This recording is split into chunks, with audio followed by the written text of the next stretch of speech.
I grew up in a house where people talked a lot about love, but didn't actually show much of it, at least not to me. My name is Avery Parker, the older daughter in a family that somehow managed to make me feel like a guest in my own home for most of my childhood. If you asked my parents back then, they'd probably tell you I was difficult, not rebellious, not troubled.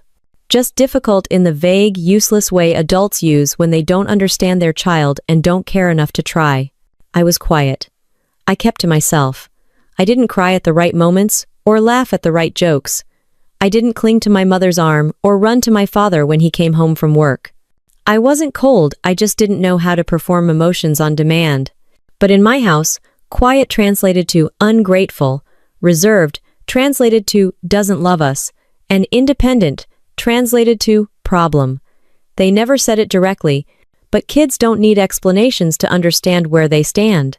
My sister, Madison, stood everywhere I didn't. She was the sparkling one, the sunshine, the child everyone commented on in grocery store lines. She hugged people before they asked. She remembered birthdays. She told long, dramatic stories that made adults laugh even when nothing she said was funny. She was the perfect daughter in my parents' eyes because she made them look good in public. That alone earned her more points than I ever could. I wasn't jealous. Truly, I wasn't. But even as a kid, I knew something was off. Whenever Madison giggled, she got praised for being adorable. Whenever I sat quietly reading a book, my father would sigh like I was a burden he didn't know how to return to the store. Growing up, there were small moments, tiny, sharp little things that stuck with me. Like the time I won first place at a state science fair. My project was on thermal conductivity, something I worked on for weeks after school. When they handed me the certificate, I felt proud. Not glowing, not jumping up and down proud, just quietly satisfied. When I brought it home, my mother barely looked up from chopping onions. "That's nice, honey." Madison got picked to lead the spring recital. Madison twirled into the kitchen like a Disney character. My father clapped and kissed her forehead. I stood there holding my certificate like an unwanted receipt. Those moments piled up over the years. No yelling, no slamming doors. Just a steady stream of reminders that in my house, attention and affection came with performance, and my sister was the performer. I learned early to stop trying. By middle school, I had become the family's background noise. Reliable, quiet, helpful if asked, otherwise invisible. My parents didn't hate me. They just didn't understand me, and instead of trying to, they labeled me according to whatever made their lives easier. Whenever relatives visited, I heard my mother say things like, "Avery's always been serious," as if seriousness was a disease I refused to treat. My father once joked that raising me was like raising a houseplant. You water it, but don't expect conversation. Everyone laughed. And I laughed too, because kids survive by adapting, not by confronting their parents with emotional PowerPoints about how hurt they are. Still, even when I pretended, I heard every word. Kids always do. One night, when I was around 15, I overheard my mother talking to our neighbor on the porch. The neighbor had asked about me. My mother sighed, the dramatic kind that carried a full thesaurus of disappointment. "She's just closed off. I wish she'd be more like Madison. That girl lights up a room." I remember standing there in the dark hallway, the words digging under my skin. For the first time, I realized something I couldn't unrealize. They weren't waiting for me to open up. They didn't believe I ever would. They'd already decided who I was, and nothing I did mattered. I didn't cry. Not then. Not later. I just felt something settle inside me, like dust on a shelf no one bothered to clean. By the time I was old enough to think about my future, the air in our house had gotten so predictable I could script it. Madison got praise. I got try to smile more. Madison got attention. I got advice from relatives about being warmer or more feminine. Madison got dreams planned for her. I got told to adjust my attitude so people could understand me better. If there was one thing I learned early, it was that I did not belong in that house in any meaningful way. But something else formed in me too. A stubbornness, a backbone, maybe even a sense of humor about how life turns out when no one expects anything from you. Being overlooked comes with unexpected freedom. When nobody thinks you'll do anything big, nobody watches you closely. Nobody pressures you. Nobody tries to shape your future. They ignore you into independence. And that independence eventually led me somewhere none of them approved of. Because while other kids were making college plans that matched their parents' dreams, I was filling out paperwork at a Navy recruiter's office. I didn't ask for permission. I didn't announce it. I didn't seek applause or validation. I just did it. It wasn't rebellion. Rebellion requires an audience. I had none. It was survival. But before the Navy and everything that came after, before the accident, before the hospital, before the betrayal, I never imagined even my family could sink to, there was this version of me. The quiet kid who listened, observed, and endured. And if you're watching this, tell me where you're tuning in from, and let me know if you've ever felt invisible in your own family. Your comments help the channel grow. And if you like stories that dig into family dynamics and real-life tension, hit subscribe so you don't miss the next one. The truth about who my family really was didn't come all at once. It arrived in pieces, through years of being quietly pushed aside, until the day it all came together in a way I should have seen coming. The morning I stepped into the recruiter's office, something in me felt lighter than it ever had at home. Not free, just unobserved. And being unobserved was the closest thing to peace I knew back then. The recruiter, a chief with a sharp fade and the calm energy of someone who'd seen too much, looked at me, then at my paperwork, then back at me. "You sure about this?" he asked. I nodded. He didn't ask again. People rarely questioned certainty when it came wrapped in silence. Walking out with the enlistment schedule in my hand felt like sneaking out the back door of a life nobody noticed I'd been living in the first place. At dinner that night, I placed the papers on the table well within everyone's line of sight. Not boldly, not challengingly, just placed them. My father glanced at them, then at me, confused for half a second, before disappointment settled into his face like it had been waiting all day to come out. "You're joining the Navy?" he asked, as if the word Navy tasted bad. I didn't blink. Yes. My mother put her fork down, slowly, dramatically, the way she always did when she wanted attention without having to ask for it. "Avery, why would you do that? The military? You?" Madison nearly choked on her water, then laughed. "You're kidding, right?" She said it like I'd announced I was auditioning to be a pop star. My father shook his head. "This is not a career for someone like you. You don't fit." He searched for a word, any word, and landed on the one that stung more because it wasn't new. "You're not personable." It was meant as an insult, but honestly, it was the most accurate thing he'd ever said about me. "I already signed," I said, keeping my voice steady. My mother gasped like I'd confessed to burning the house down. "Without asking us?" "I'm 18. "That's not the point," she snapped. "You need guidance. You're not good with people, Avery. You can't talk back. You can't stand up for yourself. You don't even show emotion. How do you expect to survive in the Navy?" By doing exactly what I'd always done, showing up, shutting up, and doing the work. But I didn't say that. Madison leaned her chin on her hand with that sugary pity she used like perfume. "Avery, honey, the Navy isn't a place for someone like you. They need leaders, not background characters." Background characters. That one landed. I didn't react. I didn't defend myself. I didn't give them the satisfaction of watching me bruise. I just sat there, staring at them, realizing they truly believed they knew me. They believed the quiet kid was all I'd ever be. My father finally sighed. "Well, it's done. But when this all falls apart, don't expect us to fix it." I didn't bother reminding him they'd never fixed anything for me to begin with. Training was the first place in my life where silence wasn't treated as a flaw. In the Navy, nobody cared if you were emotional or charming or socially gifted. They cared if you worked. They cared if you listened. They cared if you could learn, endure, and not fall apart when the pressure kicked in. Turns out, I excelled at all three. I liked the structure. I liked the clarity. I liked that effort meant something, and nobody compared me to anyone else. If you finished your task, you were useful. If you didn't, you became a problem. Simple.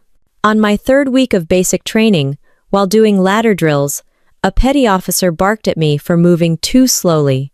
"You got legs, Parker? Use them like you mean it." At home, that tone would have crushed me.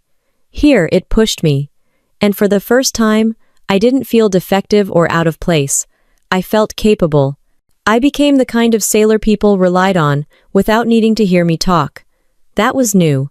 That was addictive. When I made E5 faster than anyone expected, nobody called me difficult. When I completed an engineering qual that typically took months, no one said, "Smile more." When I learned damage control procedures faster than the rest of my team, nobody asked why I wasn't more like Madison. I kept my head down and moved up, earning respect I never saw coming.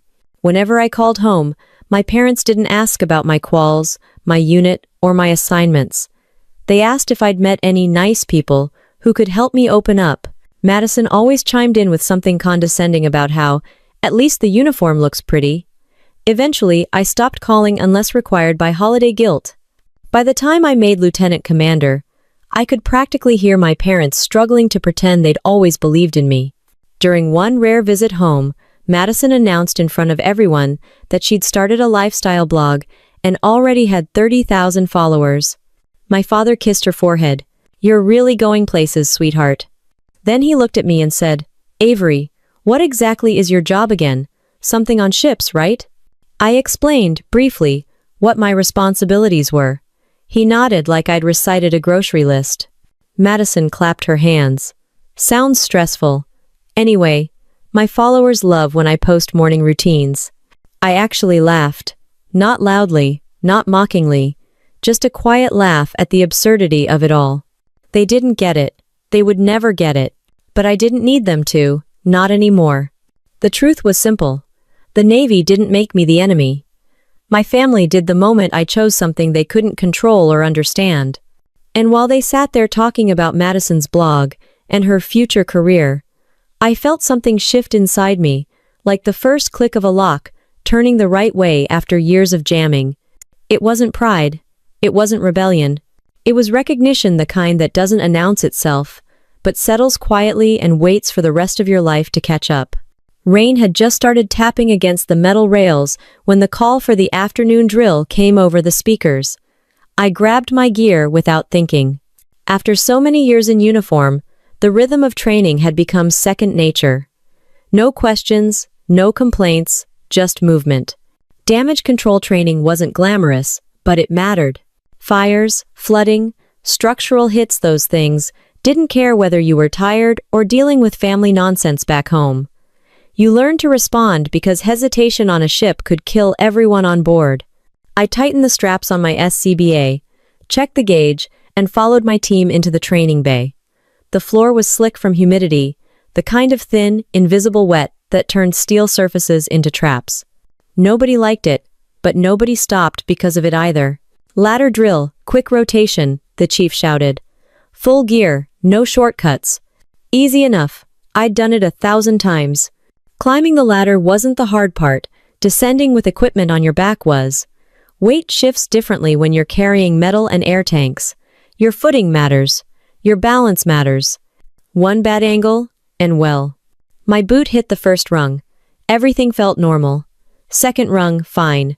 Third rung, my left boot slipped. It wasn't dramatic. It wasn't cinematic. It was the kind of slip that happens so fast your body reacts before your brain catches up. My hand tightened on the ladder rail, but the weight of my gear pulled me sideways. My foot skidded again, scraping metal. I leaned back to counterbalance, but the SCBA tank tipped me further. A split second of weightlessness hit me before gravity slammed me down. The back of my head struck the bulkhead with a crack that sounded far away, like someone dropping a wrench in another room. My vision blurred, washed out, then snapped to black. Voices came in waves, some close, some muffled, some sharp with panic. "Get her gear off. She's not answering. Check her pulse." I wanted to tell them I was fine. My thoughts felt clear, but my body wouldn't move. It was like trying to swim through concrete. Every command my brain sent out evaporated halfway through my spine. I wasn't unconscious. Not fully. More like locked in a dark room where I could hear everything but couldn't reach the door. Hands lifted my head. Someone cut the straps on my gear. The ship's medic moved quickly. He always did, checking pupils, checking airway, checking breathing. "She's responsive to pain," he said, but not to voice. I tried to respond. Nothing. They loaded me onto a stretcher, strapped me in, and rushed me out of the training bay. I could feel the movement, the shift of wheels on the deck, the cool burst of air when the hatch opened to the passageway, but I couldn't open my eyes, couldn't speak, couldn't even twitch a finger. The medic kept talking to keep himself calm. "Hang in there, Lieutenant. We've got you. Hang in there." If only it were that easy. By the time we reached the vehicle waiting to take me to Naval Medical Center San Diego, my body felt heavier than the gear I'd been wearing. My head throbbed. My chest felt tight, not with pain, but with frustration. I'd handled firefights, rough seas, impossible deadlines, angry commanders, yet here I was defeated by a ladder, humidity, and bad luck. When the ER team took over, the world shifted again. More voices, more hands. The electronic beeping of machines I couldn't see, but recognized from countless medical drills. Pupille unique. Possible concussion with traumatic head injury. Get her on monitors. Oh. The beeping near my ear steadied into a rhythm that matched my heartbeat, a sound I'd never paid attention to until it became the only proof I was still present. A doctor said quietly, "She may not regain full consciousness soon." It hit harder than the fall. I wanted to sit up. I wanted to argue. I wanted to tell them I heard every word. But my body continued ignoring me like it had taken on my family's habits. They placed me in a private room. Machines hummed, sheets rustled. Someone adjusted an IV. The door shut. The lights dimmed. Silence settled, heavy and clinical. I lay there, trapped in a body that had turned into a bad roommate. My breathing stayed steady. My pulse showed up on the monitor as a glowing green heartbeat, but everything else felt out of reach. Time became strange in the hospital. You only know it's morning because someone opens the blinds or a new nurse walks in with a clipboard. You only know it's night because everything gets quieter and colder. I heard footsteps, soft, measured, familiar in a way that made my stomach twist even before the door opened. There was a rhythm to family members walking into a room hesitant, dramatic for no reason, pretending they already belonged there. The door clicked. A breath hitched. Someone muttered something under their breath. And then I heard them. My mother's voice, thin and strained, but not the kind of strain people get from heartbreak, more like guilt mixed with confusion. My father's footsteps, slow, deliberate. Madison's little gasp, the fake kind she used when she wanted to sound sensitive. I felt the shift in the room before anyone spoke. The kind of tension you get when people aren't sad, you're just inconvenient. My father exhaled. "She doesn't look good." Madison's voice softened, too soft. "Maybe it's better this way." My heart monitor ticked up enough for even a half-awake intern to notice. But nobody in that room did. They stood around my bed, my family, and not one of them touched my hand or said my name with anything resembling hope. And even without opening my eyes, I didn't need to see them to know exactly what they were thinking. A sharp sting ran down my left arm as a nurse adjusted an IV line, and the sudden pressure drew me deeper into awareness. The room had gone still, almost reverent, except no one standing around my bed carried the quiet of grief, just the calculation of people trying to decide what to do with a problem they didn't expect to inherit. Madison stood at the foot of my bed, arms folded like she was assessing a piece of furniture she wasn't sure she wanted to buy.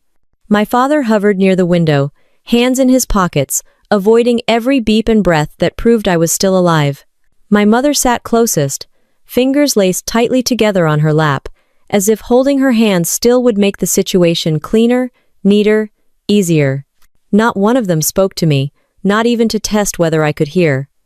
They talked around me, like I was a chair. Madison broke the silence first.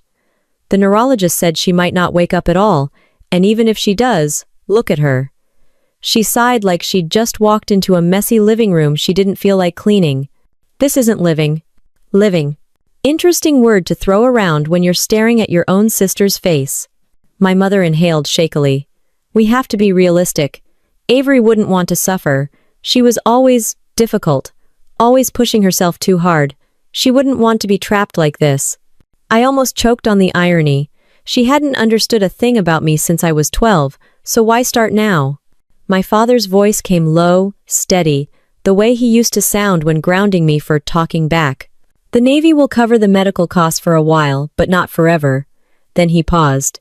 And she didn't save much. She wasn't planning ahead. Planning ahead, his favorite line whenever I chose something he didn't approve of. Joining the military at 18. Re-enlisting at 26. Applying for officer training. His lectures on how I was throwing away my future could have won awards for repetition. Madison stepped closer to my bed. I mean, she never listened anyway. Maybe this is fate's way of forcing things to settle. I'm just saying it might be kinder to let her go. Kinder. My heartbeat spiked again, sharp enough to trigger an alert on the monitor. The nurse at the station probably saw it, but no one in the room cared enough to read the change. If I'd had even an inch of control, I would have ripped off the oxygen mask and told Madison exactly what she could do with her kindness. My father exhaled. The doctor said we're the ones who will have to give guidance. She didn't leave advance directives, nothing in writing. He sat down heavily. We can't drag this out forever. So there it was. Not grief, not fear, just inconvenience. A soft shuffle of shoes entered the room. The nurse with the gentle voice, her name tag read Hawkins, checked the monitors, glanced at me, then scanned my family with a polite but tight smile. Her vitals are stable right now, she said, adjusting my oxygen mask with careful fingers.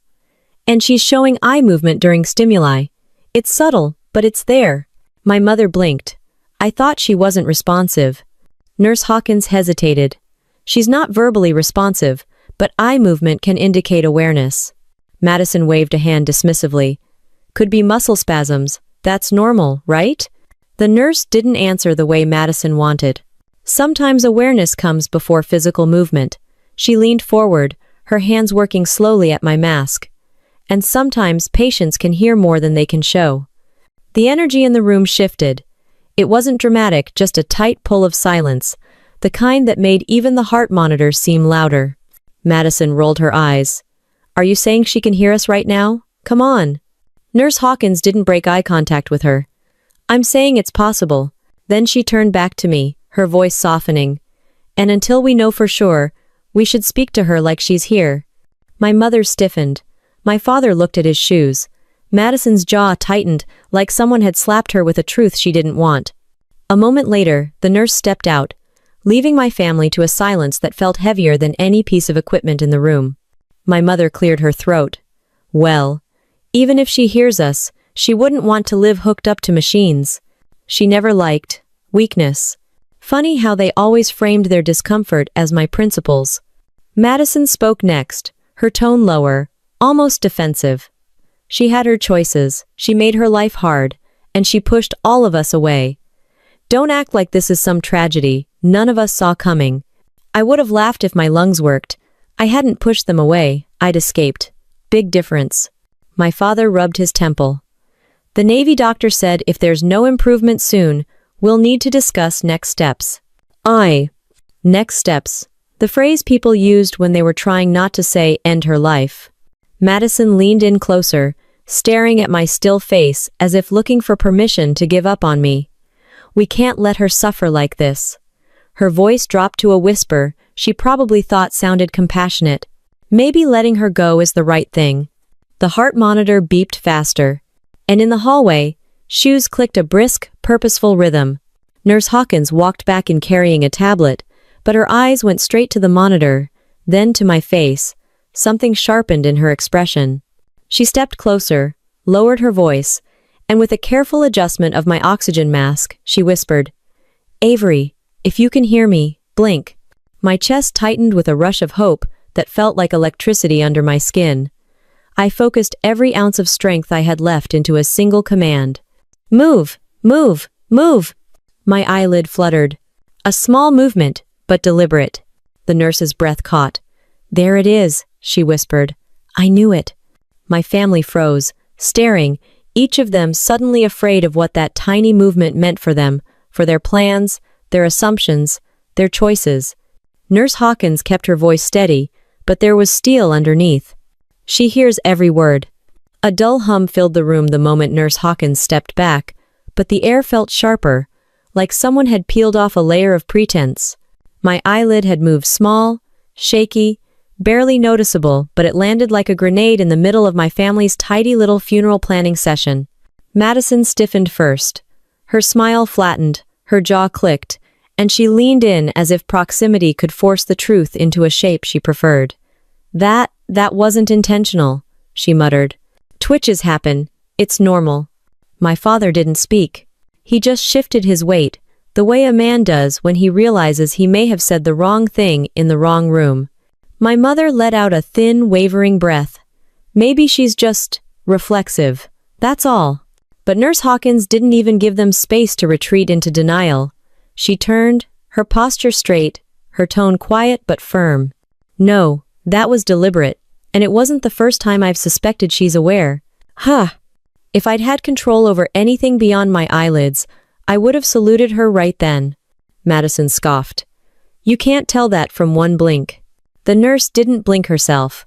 Actually, you can learn a lot from one blink, especially when the patient reacts directly to a request. She wasn't raising her voice, she didn't have to. Truth has a way of making itself loud. My father shifted again.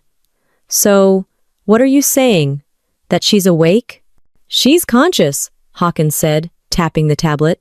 "More than you think." The monitor beeped with my rising pulse, and for once it wasn't fear, it was fury. Fury with a pulse. Fury with proof. My mother folded her hands tighter. "If she can hear us, why hasn't she said anything before?" The nurse hesitated, but her honesty stayed steady. "Because she can't. Her brain is functioning, but her body isn't responding the way it should. It's something we've seen in high-impact head trauma. Being conscious doesn't mean being able to move." Madison's mouth pressed into a thin white line. "Great. So now what?" The question wasn't about me. It was about their next steps, their inconvenience, their plans. Nurse Hawkins didn't answer her. Instead, she stepped back to my bedside and lowered her voice, not whispering this time, just speaking to me like I was real, present, human. "Avery, I'm going to ask you again. Blink once for yes, twice for no. Can you hear me?" I gathered everything inside me, every memory of boot camp grit, every ounce of military discipline, every stubborn part of me my family resented, and I forced my eyelid down. One blink. Her smile didn't spread wide, but it was the kind of smile that strengthened a room. "There it is again." My mother gasped. My father murmured something under his breath. Madison froze like someone had unplugged her. The nurse kept going. "Avery, are you in pain? Blink twice if no." "Nine." 2 blinks. Another surge of electricity ran through me, not physical, emotional. Power I hadn't felt since before the ladder slipped, before the helmet cracked against metal. "Good," she said, nodding. "You're communicating, and that means you're not a candidate for terminal decisions." That was the first time I felt real fear from anyone in the room, and it wasn't coming from me. My mother's voice cracked. We weren't making terminal decisions. We were just discussing options," my father finished. But the nurse didn't let them smooth anything over. "Whatever you were discussing, it stops here. She's conscious. Legally, ethically, medically, she gets a say." Madison stepped forward. "You can't just decide that. We're her family." "And I'm her nurse," Hawkins replied. "My responsibility is to her, not your assumptions." Now, it was the first time anyone had stood between me and them, stood for me, and even though I couldn't move, something inside me straightened. The nurse tapped the call button. "I need a neurologist and attending physician in here as soon as possible. We need to reassess her status." My father rubbed the back of his neck, a familiar tell from my childhood whenever his view of the world took a hit. "So what does this mean? What happens now?" "It means Avery's not dying," Hawkins said evenly. "And we treat her like the living patient she is."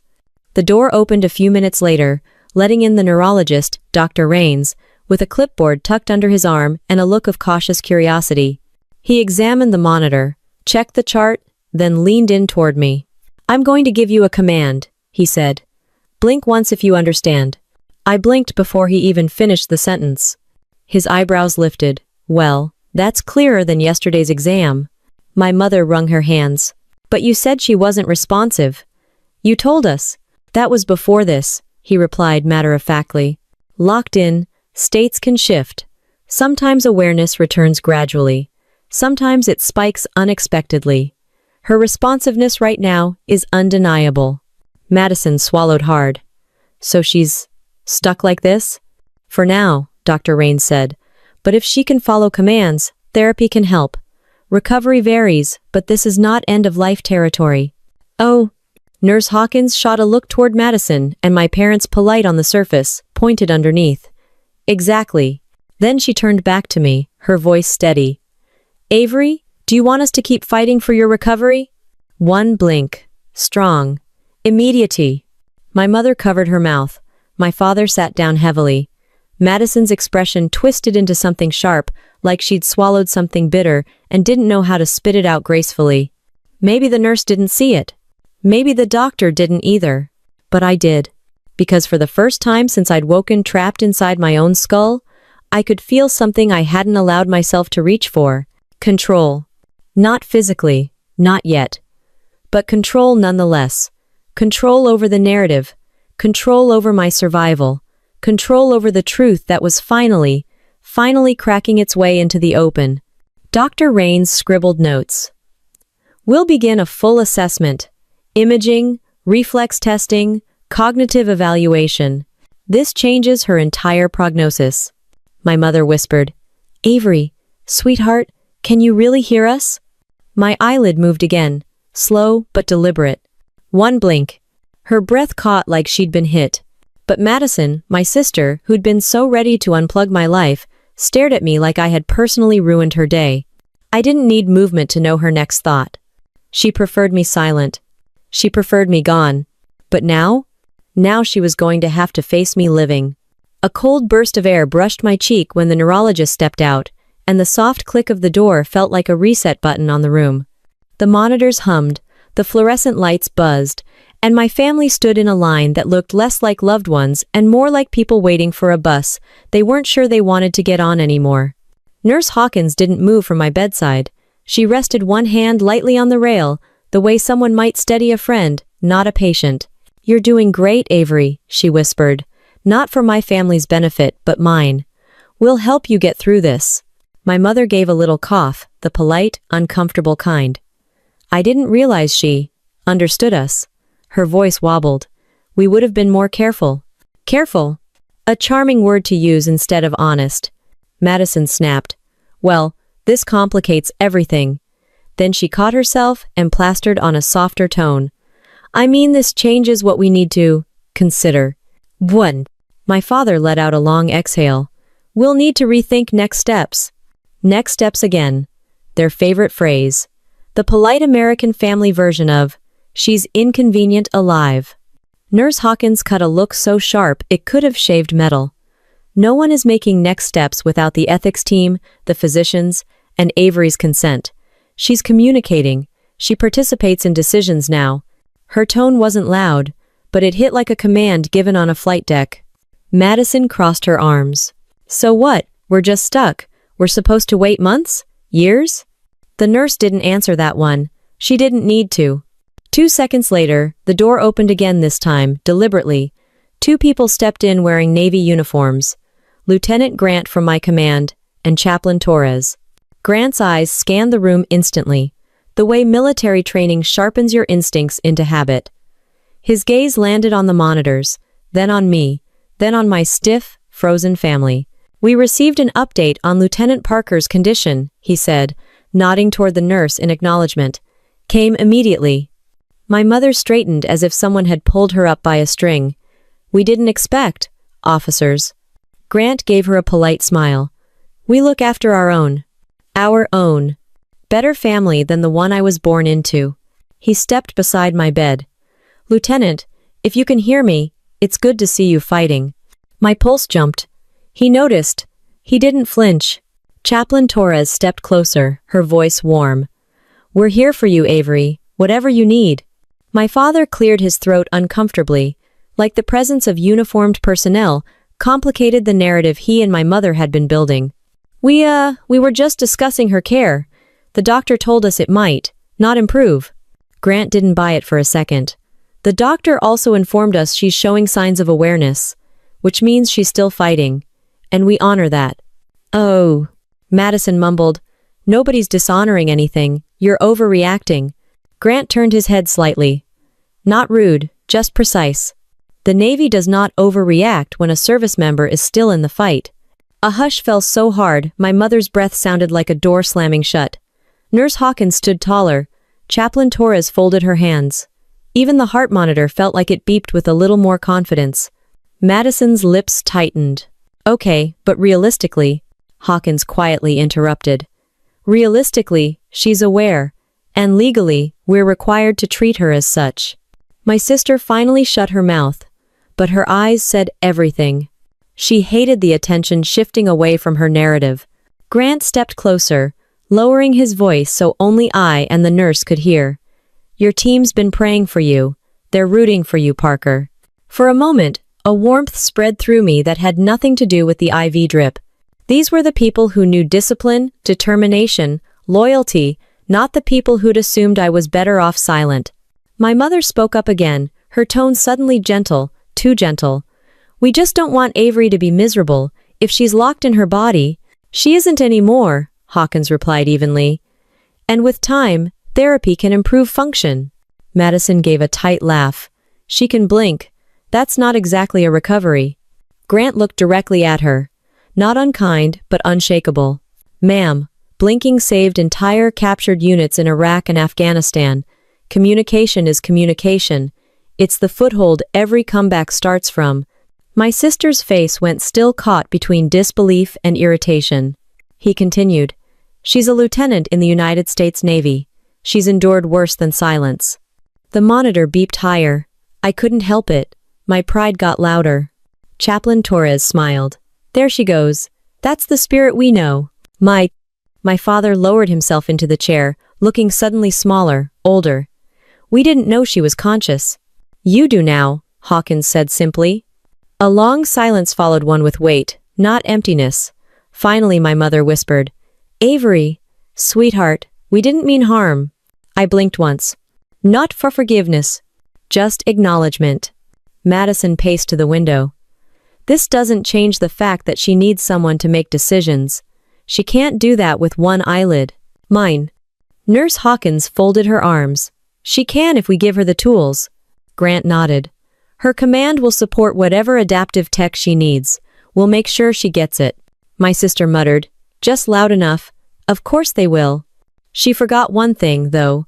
Military-trained ears hear everything. The chaplain turned toward her. Avery has people who will fight for her. That's a blessing, not a burden. Blessing. A word my family rarely applied to me. The room shifted again, small, subtle, like the balance of gravity had tilted in my favor. The neurologist returned with a portable device for cognitive testing. He watched me blink through a series of yes, divided by no questions, jotting down each response. At one point he asked, Do you want to participate in decisions about your care? I didn't just blink. I forced the blink. His eyebrows lifted. That strong responsiveness. Madison let out an annoyed huff. She tried to hide behind a cough. Well, this is unexpected. Unexpected. Like she preferred me predictable and powerless. The nurse adjusted a sensor on my finger, and her voice dropped low, for my ears only. You're doing more than blinking, Avery. You're taking your life back.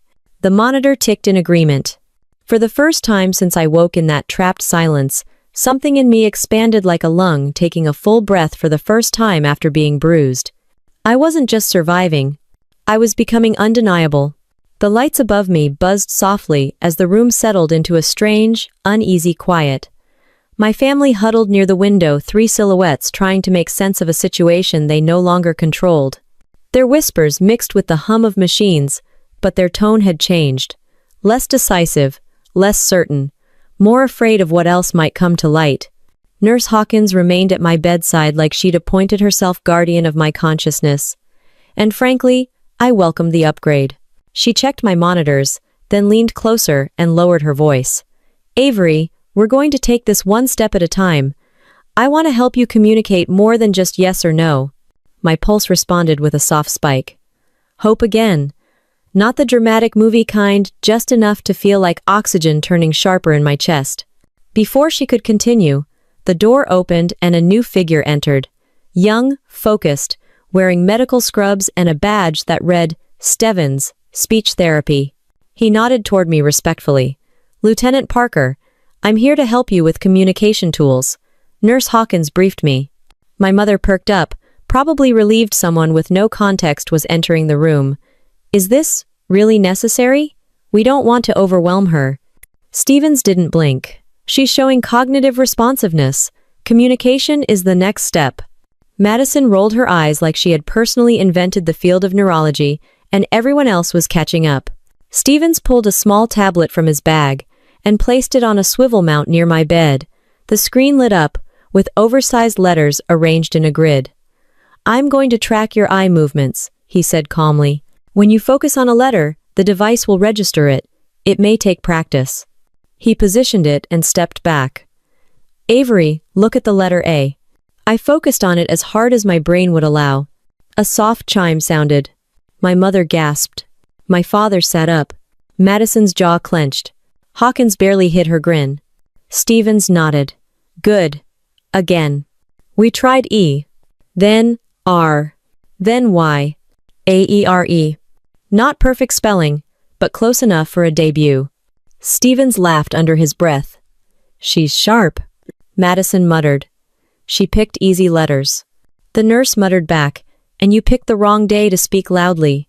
My heart monitor beeped with a satisfying spike. Stevens continued, with time, we can build full sentences, but for now, this is a huge step. He tapped a few options. I'll leave the device running, it will save whatever she types. He left the room, and the air shifted again, not dramatic, but tense. Like everyone suddenly realized I could gather words now, not just blinks, words with direction, words with consequences. My mother hovered near the foot of my bed. Avery, sweetie, we're glad you're awake, we truly are. My blink answer would have been, are you? But I saved my energy. Instead, I shifted my gaze toward the tablet, watching the cursor blink in a small text box. It felt like staring down a runway long, intimidating, but filled with possibility. Hawkins whispered, take your time. When you're ready, just focus on a letter. Behind her, my family whispered in a tight huddle, as if the air outside the room might bite. Madison hissed something sharp. My mother shushed her. My father sighed long enough to fog the window. Then the door opened again, this time with purpose. 2 hospital security officers stepped inside, along with a woman in professional attire, clipboard in hand, eyes sharp behind her glasses. Good afternoon, she said. I'm Miss Hart with Hospital Ethics and Patient Advocacy. I was told Lieutenant Parker has regained the ability to communicate. My mother stiffened. So soon? We only just found out ourselves. Hart didn't acknowledge that. She turned directly toward me. Lieutenant, I'm here to confirm your wishes regarding your care and to ensure no decisions are made without your participation. Madison stepped forward defensively. We weren't making decisions. We were just talking. Talking, Hart said without looking at her, can strongly influence care when the patient cannot speak. That's why I'm here. If I could have smirked, I would have. Hart moved closer to the tablet. Avery, if you're able, spell your name. I focused. A. V. E. R. Y. The letters appeared slowly but unmistakably. Hart nodded. That's clear. Avery, do you understand your surroundings? One blink. Do you want full medical care and rehabilitation? One blink. Stronger. My mother dabbed her eyes dramatically, but her tears didn't match the tension in her shoulders. My father looked resigned. Madison looked furious. Hart wrote notes. Good. I'll file this immediately.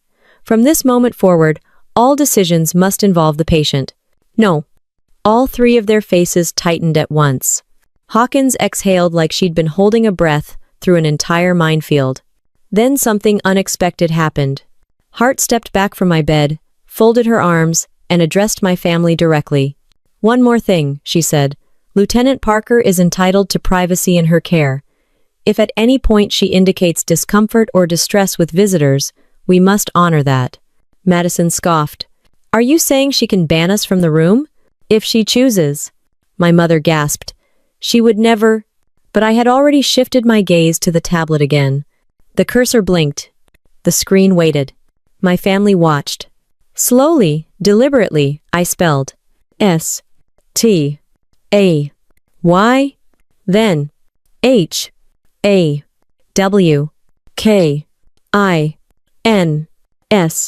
The room froze completely. Hawkins touched her chest, stunned. You want me to stay? I blinked once. Hart turned to my family. And visitors? My gaze moved back to the screen. N-O-T-N-O-W.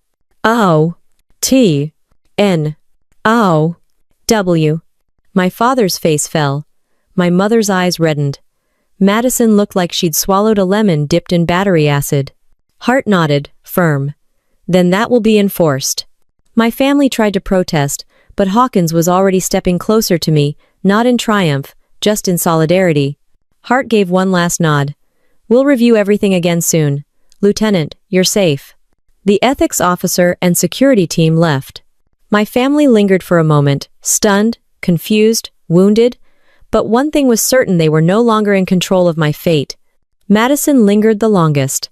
She stared at me, eyes narrowed, voice low enough only I and the nurse could hear. So you're awake, she muttered. Fine.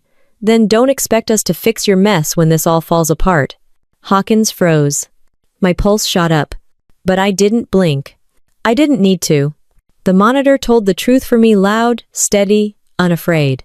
Hawkins stepped between us, her tone deceptively calm. It's time for the family to leave. And when the door finally shut behind them, I felt something shift inside me, not physically, but something deeper, harder. Awareness was no longer a secret. My voice was coming back, letter by letter. And the first thing I reclaimed wasn't a sentence. It was power. A low vibration trembled through the mattress as Hawkins adjusted the height of the bed, and the shift made the ceiling lights tilt just slightly in my peripheral vision. That small movement, gentle, controlled, intentional, felt like the exact opposite of how the last few hours had unfolded for my family. They expected a coma they could manage. What they got was a witness they couldn't mute. Hawkins checked the tablet again, scrolling through the letters I'd typed earlier with a satisfied focus that made something loosen inside me. You're getting faster already, she murmured. We'll be able to build full sentences soon. My monitor beeped softly, steady and calm. It struck me how different the machine sounded when I wasn't fighting panic alone. The door opened without hesitation. Not family, thank God. Someone with authority. Doctor. Rains returned, accompanied by two people wearing clean-cut business attire and clipped badges. Hospital risk management. Their footsteps carried a firmness that made everyone instinctively straighten their posture. We need to review Lieutenant Parker's initial statements, one of them said, and we'll need documentation of all interactions since she regained awareness. My father looked startled. Interactions? What does that mean? The woman with the badge answered him with a polite smile and zero warmth. Any conversations inside this room that could impact her care. The hospital protects patient rights aggressively. Since she is conscious, her emotional environment is now part of her medical chart. Madison shifted like the floor turned unsteady beneath her. The risk manager continued. We'll be interviewing each of you privately. My mother bristled slightly. We haven't done anything wrong. Then this will be easy, the woman replied, still smiling. Hawkins turned to me. Avery, is it okay if I stay during your questions? My gaze landed on the tablet. Y. E. S. The letter sequence showed up quickly, more confident than earlier, Rains noticed. Impressive improvement. You'd be surprised what motivation does, Hawkins said softly. The administrators began documenting. They asked simple medical questions, first my name, my rank, whether I could identify the room I was in, the date. I couldn't answer everything perfectly.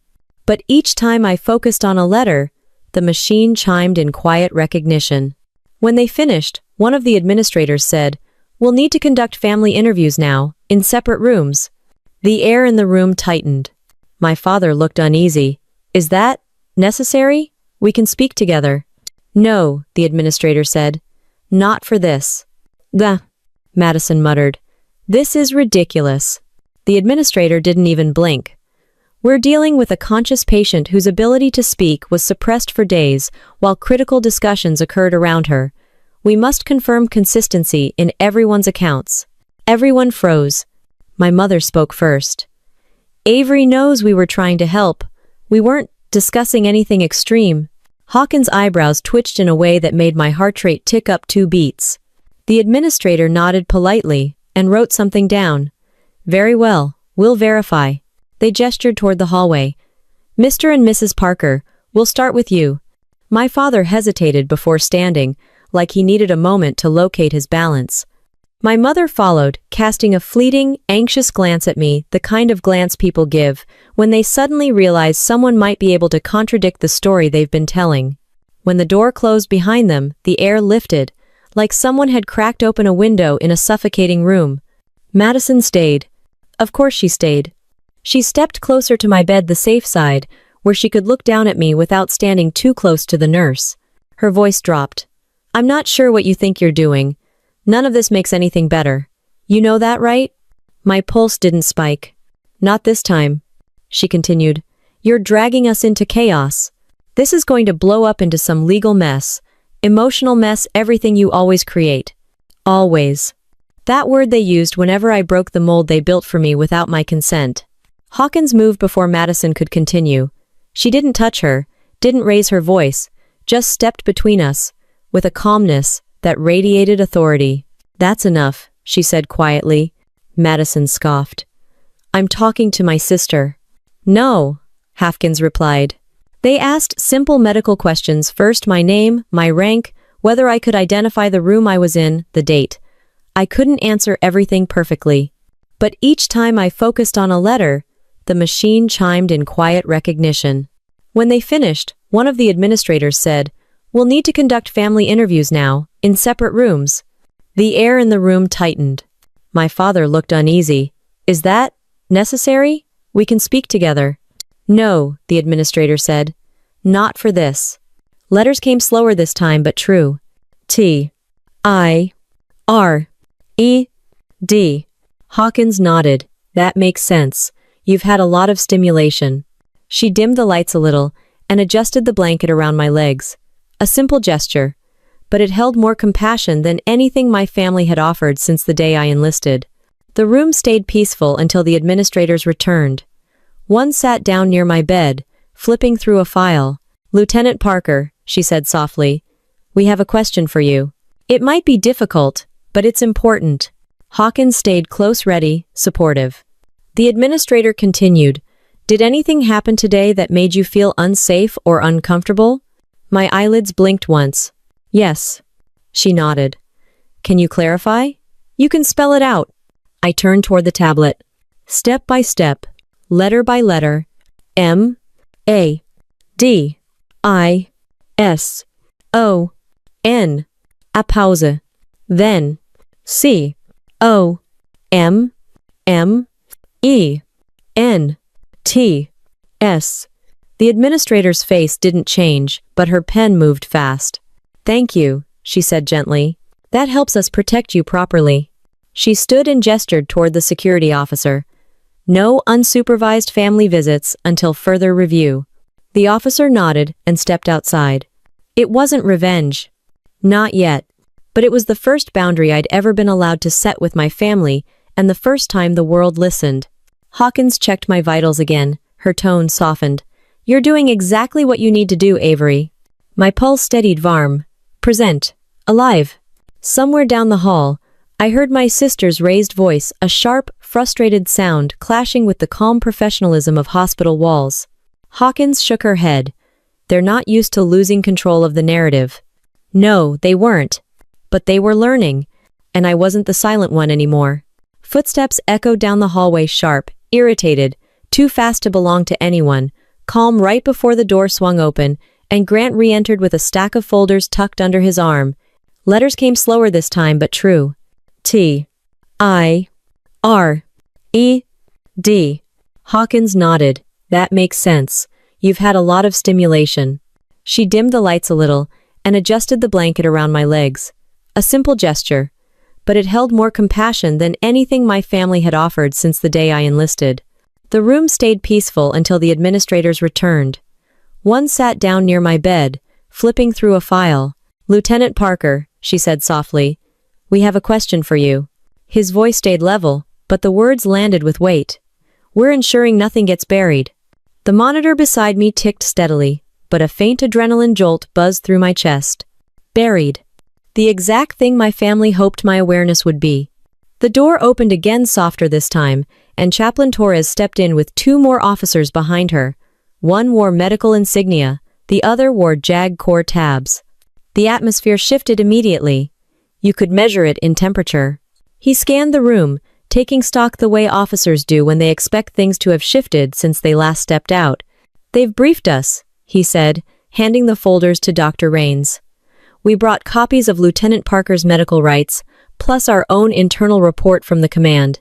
Hawkins raised an eyebrow. Internal report? Grant nodded.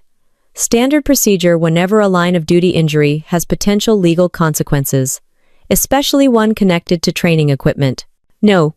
Hartley gave her the kind of look that military officers reserve for people who don't understand rank or timing. Is there an issue? Madison straightened. No. Good. Hartley turned her focus back to me. Lieutenant, if you can understand me, blink once. I did. We've been informed you regained communication. I'd like to confirm something directly. She stepped closer. Did anyone in this room earlier discuss withdrawing care or making end-of-life decisions on your behalf? Madison inhaled sharply. You can't. Hartley held up a single finger. Silence, please. My father whispered. This is unnecessary. It's required, Hartley corrected. She waited for my answer. Blink. 1. Intentional blink. The temperature in the room changed again this time, in the way storms shift right before they break. My mother weakly attempted. We weren't serious. We were overwhelmed. We didn't mean. Hawkins cut in, her voice calm but unbreakable. Your daughter heard you. All of it. My mother's face drained, color bleaching out in patches. The JAG officer continued. Lieutenant Parker, were you aware during the time your family was discussing withdrawing life support? A deeper breath. Concentration. Blink. Confirming. Documenting. Crystallizing. Hartley scribbled notes. Understood. No. Madison snapped. She's blinking at whatever you want her to blink at. This is unscientific. Dr. Rains turned slowly, looking directly at her. No, it's extremely scientific.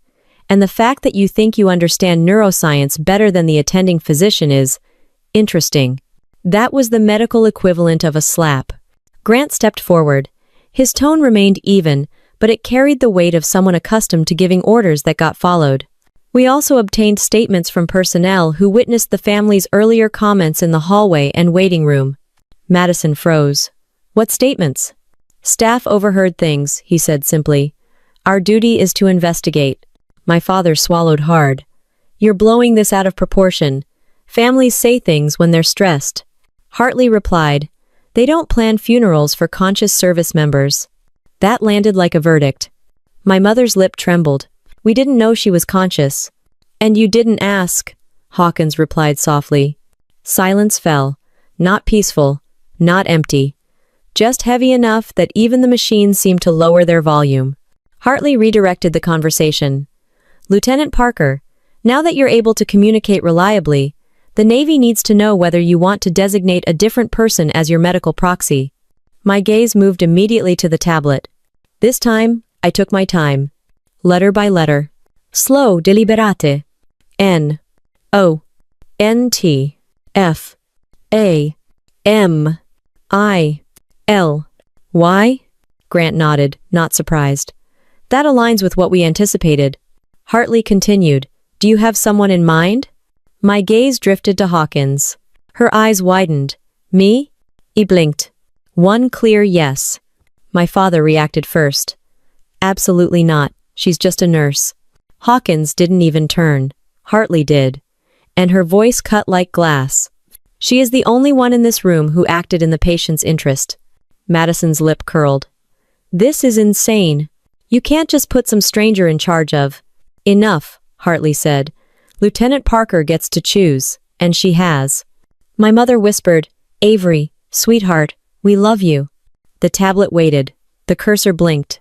I spelled L O V E I S N O T C O N T R O L. My mother covered her mouth. My father dropped his gaze. Madison looked stunned, then offended, then furious. Torres stepped closer, her voice warm, steady, unforced. Avery, I want you to know something. The Navy family, your command, your team, we're here because you've earned our respect, not because we're obligated. Grant nodded. You've done more for this country than half the people who expect to manage your life. The pulse monitor rose not in fear, but recognition. I wasn't just a silent patient anymore. I was a lieutenant, a survivor, a witness with a voice made of letters and stubbornness. Hartley put a protective hand on the folder. From this moment forward, all decisions go through the proxy Lieutenant Parker selected. My family stiffened like the floor had tilted. Security arrived a moment later, calm, respectful, but firm. We'll escort the family to the waiting area. Visits will require clearance from the proxy.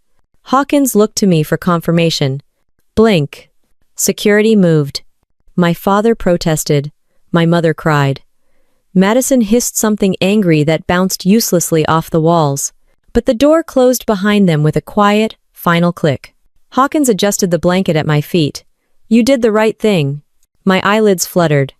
Not a blink this time, just a small, exhausted release of tension. Grant leaned close. You get better, we'll handle the rest. The room felt different now. Not so Hermina. And for the first time since I fell, the weight inside my chest wasn't fear or anger. It was resolve. The afternoon sun shifted across the room, leaving a warm streak of light crawling slowly up the wall, like time deciding to move again. Hawkins adjusted my pillows, careful with every movement, and even that small comfort felt like something I'd never really gotten at home, intention without strings. On the monitor, my vitals were steady, almost steady enough for boredom. But the room wasn't quiet for long. The door opened and Dr. Rains stepped in with the same focused calm he carried during emergencies. Lieutenant, he said, we have results, and they're promising. Hawkins straightened in a second. How promising? More than we expected this early. He flipped through a chart. Her neural responses are stronger today. We can begin phase 1 mobility work. Small movements first. Facial, then fingers. Ugh. A small thrill pulsed through me, not dramatic, just clean and sharp, like the feeling of stepping onto a steady deck after bad seas. Hawkins caught it in my vitals and smiled. She's ready. My gaze drifted to the tablet. I spelled W-H-E-N. Rains answered like he'd been waiting. Today, if your body cooperates. Hawkins lowered the bed rail, rolling her sleeves up like she'd been preparing for this exact moment since the day she saw my eyelid move. All right, Lieutenant, let's wake some muscles up. She positioned herself at my right arm. Okay, Avery, try to move your index finger, just a millimeter. Don't fight your body, lead it. I focused. Harder than blinking. More exhausting than ladder drills. But familiar in a way only someone who's pushed through training knows. And then barely a tremor. Hawkins gasped. There it is. Do it again. Another tremor. Not strong. Not even useful. But honest. Dr. Rains nodded with approval. That's voluntary. My pulse fluttered. Not from effort, from triumph. Hawkins grinned. Avery Parker, you're officially ahead of schedule. The door knocked once, before opening, always a knock first now, never barging in, and Chaplain Torres stepped inside, with something tucked under her arm. A folder, thick, full of printed emails and forms. Navy paperwork. She approached my bedside, her voice softer than the hospital air. We brought something from your command. Oh. Grant followed behind her, carrying a box sealed with navy blue tape. He set it on the bed table. Your team put this together. Letters, updates, things they want you to know. Hawkins looked almost emotional on my behalf. A care package? A command package, Torres corrected. Different thing. Grant opened the box and pulled out the top item, a small Navy coin, polished, heavy, engraved with unit insignia. He held it where I could see. The XO said, You earned this before the accident. They want you to have it. My chest tightened, not physically, but deep in the place where pride and belonging live. That coin meant something, not sentiment, not pity. Respect earned through sweat and hours and discipline. He placed it gently on my tray. Then he pulled out the next envelope. Your team also sent statements. They wanted the ethics board to know who you are, not just what happened to you. Hawkins blinked quickly, fighting emotion she pretended she didn't have. Read one. Oh. Grant unfolded the page. Lieutenant Parker is the reason our unit passes inspection. She works harder than anyone without asking for recognition. If she says she's in the fight, you believe her. He set it down. The room went quiet, full but not heavy. He opened another. If Avery Parker can hear you, don't talk about her like she's not here. She's tougher than she looks. Treat her like a sailor, not a burden. My monitor beeped faster. Hawkins smiled. Your team gets you. No. Grant opened the last one slowly, almost reverently. Tell her she still has a place here. Tell her her rack is ready whenever she is. A breath caught in my chest, sharp and full. My life wasn't paused. It was waiting. Before the moment settled too deeply, the door clicked again. My family stepped back in, escorted, supervised, quiet in a way that didn't match their usual noise. But something was different. Their posture had shifted, not guilt uncertainty. Rains stepped in with the same focused calm he carried during emergencies. Lieutenant, he said, we have results. And, they're promising. Hawkins straightened in a second. How promising? More than we expected this early. He flipped through a chart. Her neural responses are stronger today. We can begin phase 1 mobility work. Small movements first. Facial, then fingers. Nye. Madison murmured. So she's coming back? The nurse answered with the kind of confidence that made even the machines feel steady. She never left. My father cleared his throat. We didn't know there was a chance she knew, Hawkins interrupted gently. That's what matters. My mother pressed trembling hands to her lips. Avery, I know we said things we shouldn't have. We were scared. We didn't understand. The tablet waited. My eyes shifted toward it slowly. My intention was clear. Hawkins moved it closer. Letter by letter, I spelled I, H, E, A, R, D, then A, L, L. The words hung between us, not an accusation. Just truth. Madison's throat tightened visibly. We didn't mean it. I spelled again. M, E, A, N, I, T, N, O, W. My mother's face crumpled. My father inhaled sharply. Madison looked away for the first time in her life. Grant stayed respectful, but firm. Lieutenant Parker's recovery will move forward with or without family cooperation. The choice to support her is yours. It wasn't a threat. It was reality. Hawkins adjusted the blanket again, careful, steady. Avery has people fighting for her now. And for once in my life, I wasn't the one struggling to belong. The people standing around my bed, uniformed, disciplined, steady, were the ones who understood me. Not because they shared my blood, because they shared my standard. Doctor. No. Grant opened the last one slowly, almost reverently. Tell her she still has a place here. Tell her her rack is ready whenever she is. A breath caught in my chest, sharp and full. My life wasn't paused. It was waiting. Before the moment settled too deeply, the door clicked again. My family stepped back in, escorted, supervised, quiet in a way that didn't match their usual noise. But something was different. Their posture had shifted, not guilt uncertainty. As my recovery continued, something became clearer than any scan or chart the hospital could run on me. Sometimes the deepest wounds don't come from accidents or injuries. They come from the people who should have protected us the most. My fall didn't break me. But hearing my own family write me off while I was still fighting, that cut sharper than any impact. Yet standing in that hospital room surrounded by the Navy team that refused to let me sink, supported by people who believed I was worth the effort, I realized something I should have known years ago. Family isn't defined by blood. It's defined by who shows up when your world goes dark and helps you find your way back. The ones who stay. The ones who fight for you. the ones who don't rewrite your fate for their own convenience. I didn't get justice through anger or dramatic confrontations. I got it by waking up, speaking up, and letting the truth stand on its own legs. And in the end, the truth was enough.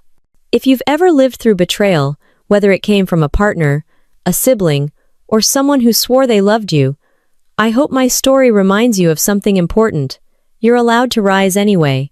You're allowed to take your voice back. And you're allowed to write the rest of your story on your own terms.